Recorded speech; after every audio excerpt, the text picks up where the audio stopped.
with Delegate Cheryl D. Glenn, who is the representative for District 45 in Baltimore City. So Delegate Glenn, I want you to share with us a little bit about your resume. I have been an advocate for people all of my life, starting from being a PTA president for 2 different public schools, all the way to organizing and forming a brand new union, representing 8,000 city employees, over 500 different classifications, and that ranged from people with no skills all the way up to people with doctorate degrees in the city of Baltimore in 1988. And from that point, then I got into politics. And so I've been advocating for people all of my life. I was a personnel officer for Baltimore City Public School System, and that's where my advocacy really, elevated to a higher level. I was a field representative for the American Federation of Teachers, American Federation of Teachers Maryland chapter, and then I became a state delegate. And here I am. Indeed, and here you are. Yes. So, but tell me, what interested you in politics? Now, I know you're a Baltimorean. Most people may not know that. You're born and bred. Born and bred. When I worked for the school system, the only thing I ever tried to do was to get better representation for the classified employees of the school system. The certificated employees had the Baltimore Teachers Union, and the management employees had MAPS, Managerial and Professional Services, which was a quasi-union. But the non-certificated employees were represented by CMEA, Classified Municipal Employees Association, and that was not a union. It was an independent association. And so, and then also at the same time, Loretta Johnson had just organized the teachers' aides, they were called at that time. Now they're called paraprofessionals. So I was concerned about, the lack of representation for the certificated employees, and also trying to help build the representation with Mrs. Johnson for the paraprofessional employees. And so I was challenged by then the Assistant Superintendent of Personnel. He said to me, Bishop, my last name was Bishop at the time, if you don't like something, do something about it. And I said, well, what am I supposed to do? He called me, you big dummy. He said, but we had that kind of relationship. He said, do you know any employees that have good representation? And I said, the teachers do. He said, well, why don't you go talk to the teachers' representative? And I did. I said, okay. Wow. I made an appointment with then Irene Dandridge and Loretta Johnson. They were the presidents of the teacher chapter and the paraprofessional chapter. And I convinced them that the non-certificated employees needed decent representation. And they challenged me to get what's called showing of interest cards. And they said, if you can get us enough showing of interest cards, then we'll take a look at it. So I got those cards in a heartbeat. Wow. Went back to them, here you are. And so they said, okay. So they took it to the next level. And make a long story short, we did the entire school system. I had more than what was needed in terms of showing of interest cards. We met with the city's labor commissioner, and I went with them. Wow. I had never met the labor commissioner, and he said, well, this is good, but the non-certificated employees of the school system is part of a larger bargaining unit. So he said, they are part of the whole city's bargaining unit. So we left there, and Mrs. Johnson and Mrs. Dandridge said, well, Cheryl, it was a good try, but there's nothing we can do. When we got outside, and I'll never forget, it was downtown Baltimore, I said, tell me something. Why do you say there's nothing we can do? He didn't say we couldn't do it. He just said it was part of the whole city. The portion we were looking at was part of the whole city. Right. So they said, are you saying that you think you can get showing of interest cards from people across the whole city? I said, why don't you let me try? I said, let me ask you this. If I can get you the required number of showing interest cards, would you guarantee that the American Federation of Teachers will fund an organizing campaign? I didn't know. I didn't have any clue what I was getting myself into. And so they said, sure. And I don't think they ever thought that I could do it. Mm-hmm. I was meeting people, because people work for the city 24/7. Mm-hmm. So I was meeting people on Saturdays, on Sundays, during the week before I went to work, lunchtime, after work, because there was always somebody working for the city. And we represented the city jail at the time, and the libraries, Wow. and all of that before Kurt Schmoke gave them away. And so I came back to them with a whole slew of showing of interest cards from the whole city. And I started going to the CMEA meetings. Mm-hmm. And I would ask rhetorical questions that I already knew the answers to. But what I was doing was exposing their weaknesses. Mm. For an example, I would say, well, Madam President, can you show us the budget for CMEA? And she said, well, no, we don't have to do that. And I said, well, if we're dues paying members, why do you not have to do that? And she said, well, this is not a union. This is an independent association. I said, did y'all hear that? Did you all, let me hear that again? And so, of course, I got barred from the meetings ultimately. And so, but I did what I needed to do to expose the weaknesses. And actually, William Donald Schaefer shook his finger in my face and told me it would never happen. He said, CMEA is my baby. Wow. He said, you'll never get rid of CMEA. And at the time, because this organizing campaign took 5 years, at the time I was getting kind of tired. I wasn't getting paid a dime for any of this organizing. But when he shook his finger in my face, I said, oh, let me show him something. And so that's what I did. Anyway, make a long story short, I went back to Loretta Johnson and Alvin Dandridge, had all of these showing of interest cards from the whole city. They were blown away because I did this all by myself. And then we went back to the Labor Commissioner with all of these showing of interest cards. He said, well, I'm going to order an election. And we had to stay decertified for a year in order for an election to occur.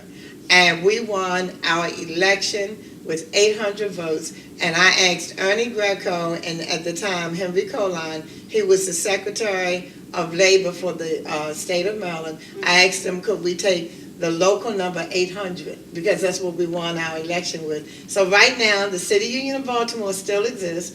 It's AFT Local 800. AFL-CIO. No. And so that was a really... You birthed it. I gave birth to it. I named it. Yes. I named it and everything, and I received the charter in 1988 in San Francisco at an international convention of teachers, and Albert Shanker. It was just he and I on stage. Albert Shanker was one of the few union leaders that made a Jeopardy question. He was the longest serving union leader at that time. I don't know, but I was starstruck. I felt like I was standing on stage with Marlon Brando or somebody, and all of these cameras were going off and taking pictures, and it was overwhelming because I had a very challenging life. I was homeless at the age of 13 for a year with no adult supervision in East Baltimore. I know what it's like to be not only homeless, hungry, cold, the whole 9 yards. If I had been exposed to a gang as a teenager, I probably would have been a gang leader and not a gang member because gangs only take the place of dysfunctional families. And fighting was a survival mechanism for me. But everybody used to say I was smart because I did so well on tests. I went into the A course at Western Hook School half of the first year I was there. And still passed. But so I've had a challenging life, but I thank God for every moment because it just makes me who I am now. I don't look down on anybody without trying to help them up. So what I hear you saying is that organizing experience, that boots on the ground, working to help people figure out how they could to come together to actually do something, that's what prepared you for the political scene. It certainly is. I had no idea. And I had no idea that I would wind up in politics And when I ran for office simply because, organizing the union threw me into political action. I had to come to Annapolis to fight for the civilian employees of the police department to have union rights. And I was like, what? Are you kidding me? And so that was really discriminatory. Well, their bargaining rights were stripped away when the police went out on strike in 1974. They couldn't punish the police, so they punished the civilian employees. And they stripped away all of their rights to a union. So I came to Annapolis to fight for them, after we got Cub off the ground, and won. So now, you were elected first when? When did you do Well, I was first elected in 1998 to the Democratic State Central Committee. I was the first African American to ever be allowed on a ticket in what used to be they still had the 46th district, but of course through redistricting, the lines changed. But there had never been a black person allowed on any ticket for city council, delegate, senator, nothing. Wow. There was no black representation. And Senator Perry Speakers begged me to run on his ticket for a state central committee. I didn't know what state central committee was. And he said it was time to diversify. And that was in 1998. And so I finally accepted. And I served 2 terms, 8 years on the central committee. And then I realized that I needed to run for delegate. Then that was in 2002 initially, and then the lines had changed for the district, and where I lived went from 46th to 45th district. And so I was convinced by Senator McFadden to run on his ticket for Central Committee, and he promised that he would put me on his ticket in 2006 for delegate. Oh, okay. And so that's what I did. Because I knew that there was more strength in being a part of a team as opposed to trying to work against the East Side Democratic Organization who had been around for a while, and I respected the work that they did. And I knew that it made more sense to be a part of the team as opposed to trying to win a fight on my own in an election. And that's what I did.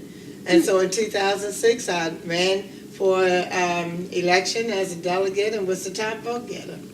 Wonderful, wonderful. And I've been the top vote getter ever since for delegate. Well, I believe it because of all that organizing. Thank you. We're going to take a break and we'll be right back.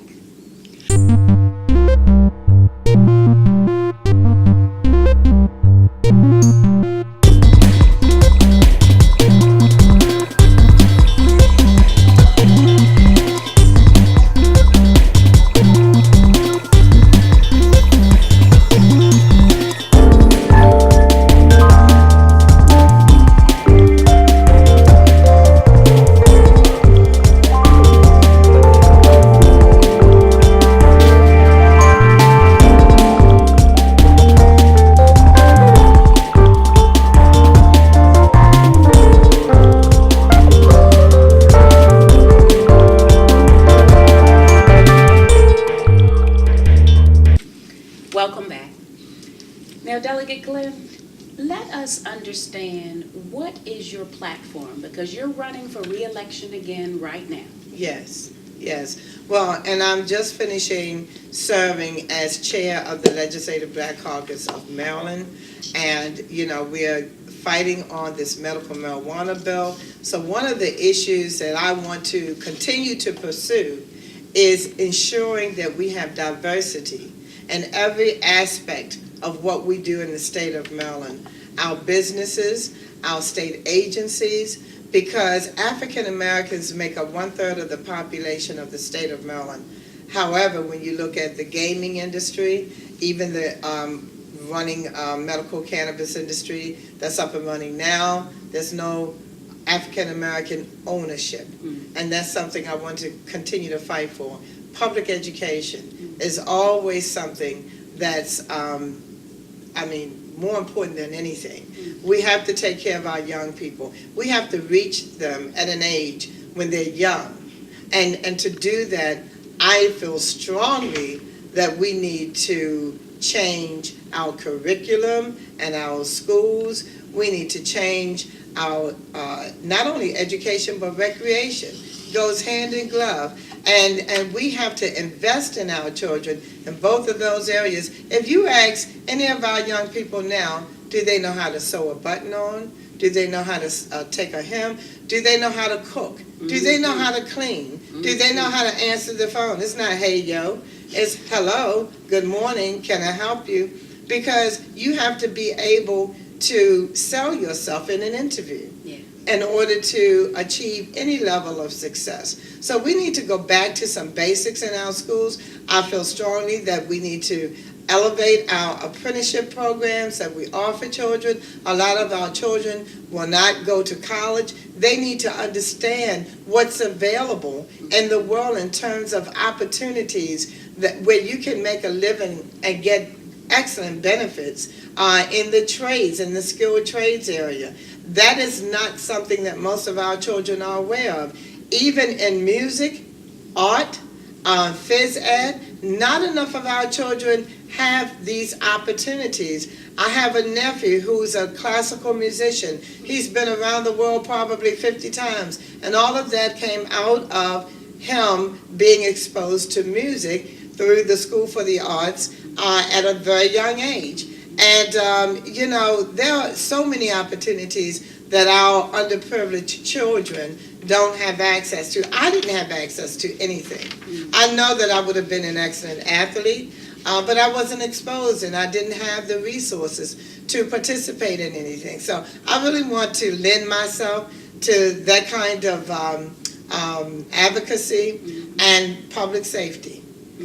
It all goes hand in glove. Education, recreation, public safety. If you fix one, you're going to fix the others. Okay. So tell me, what change, we've heard your platform. Mm-hmm. Now, what change are you seeking to make when you come back in if you're reelected? I just want to make sure that we expose our children to all of the opportunities that they should be entitled to. Education, recreation, job opportunities.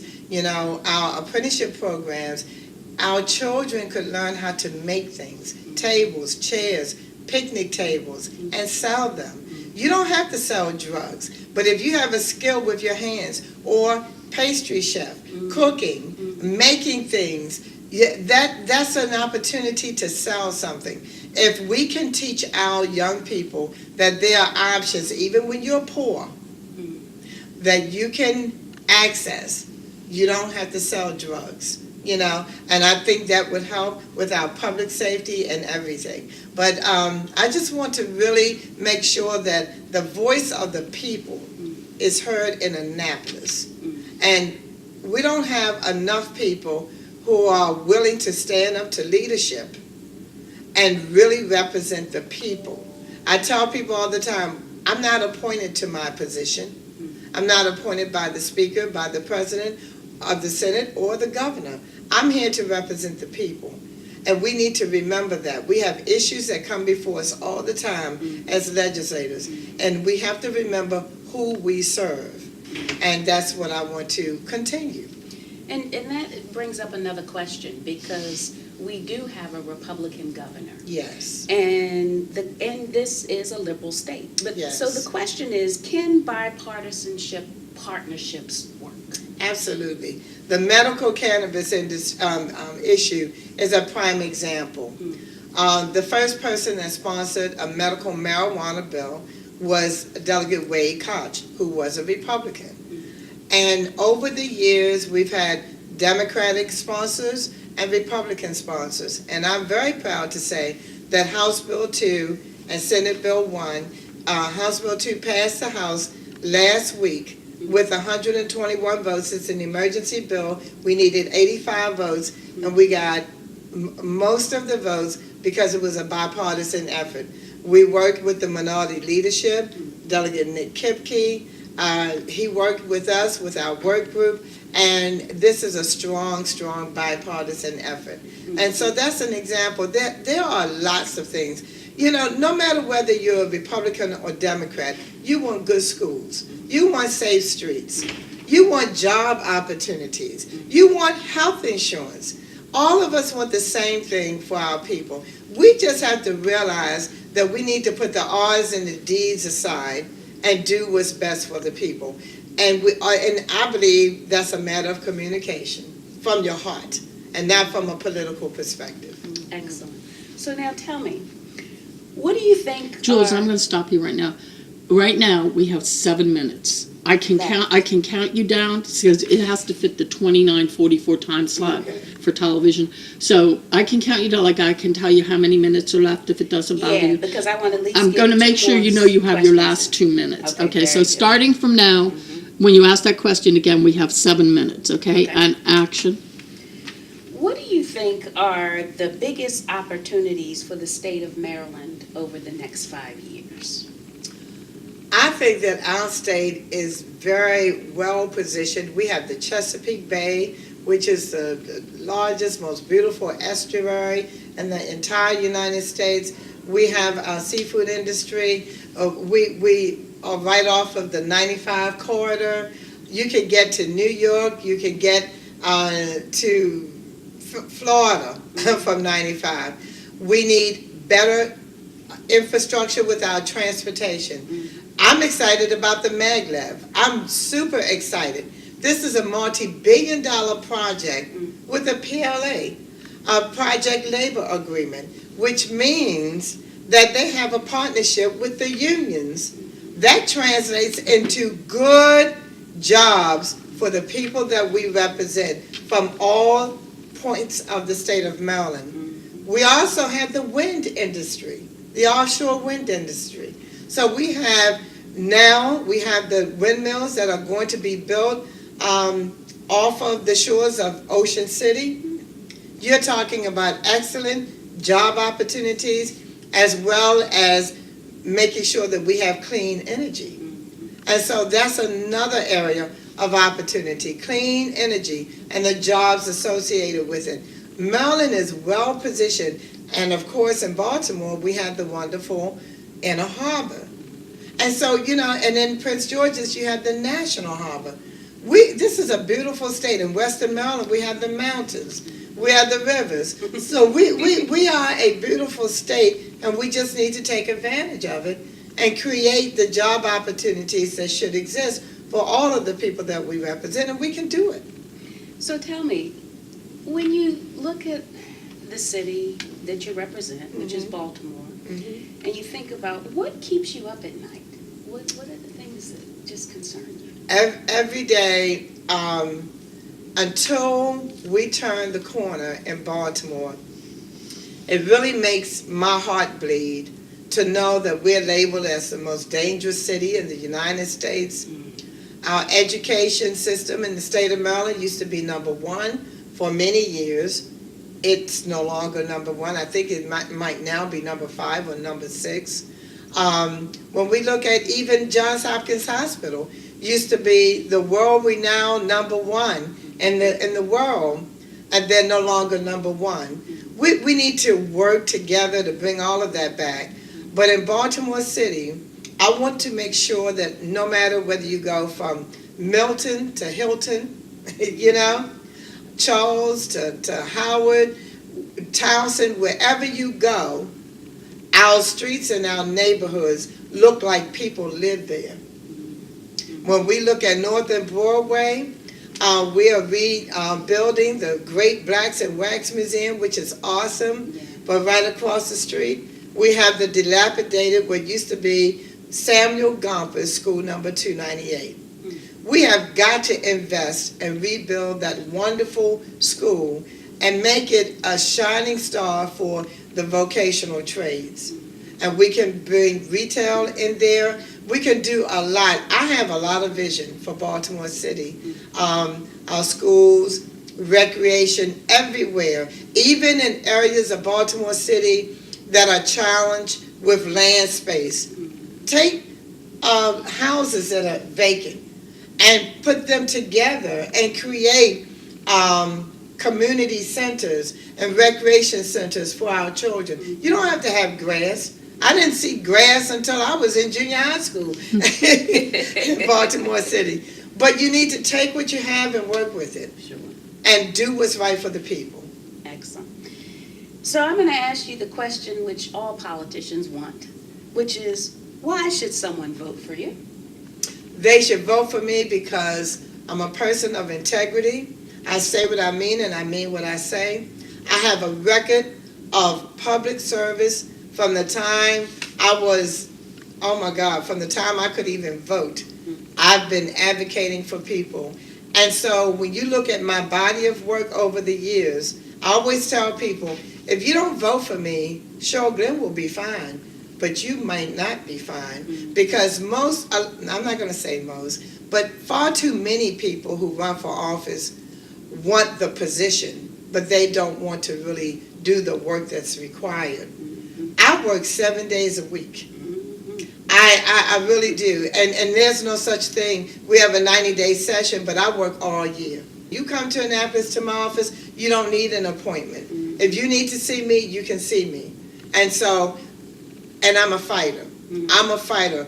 I stick to issues until I get it done. And far too many people are too willing to give up, especially if the leadership doesn't immediately support whatever the issue is. I fight until I get the leadership to support it. If it's right, then I'm going to be able to convince the leadership that it's the right thing to do. And that's Cheryl Glenn. Okay, so we're going to be tight here, but I can fix it. So what we need, why don't you ask her personal hero question, but keep it like to under a couple, just say a few words. Okay. Action on you asking that question. Tell us, just so we get an insight into who you are, who is your personal hero? My deceased husband, Ben Glenn. I believe Ben Glenn was the best man that God ever put on this earth. Ben was a hard worker. He was a strong man of faith. He taught me a lot about the world. But he brought a sense of stability to me and my family that never existed until I met him in 1990. I knew him for 7 months, and I knew I wanted to spend the rest of my life with him. But he was awesome. He loved children. He loved people. He is the person that I never want to disappoint. Well, Delegate Glenn, it's always a pleasure to be with you. Thank you so and much. I thank you for joining me today. Thank you so much, Jules. It's a pleasure to be with you. Thank you. We will see you next time on Her Voice. I'm Jules Dunham Howard.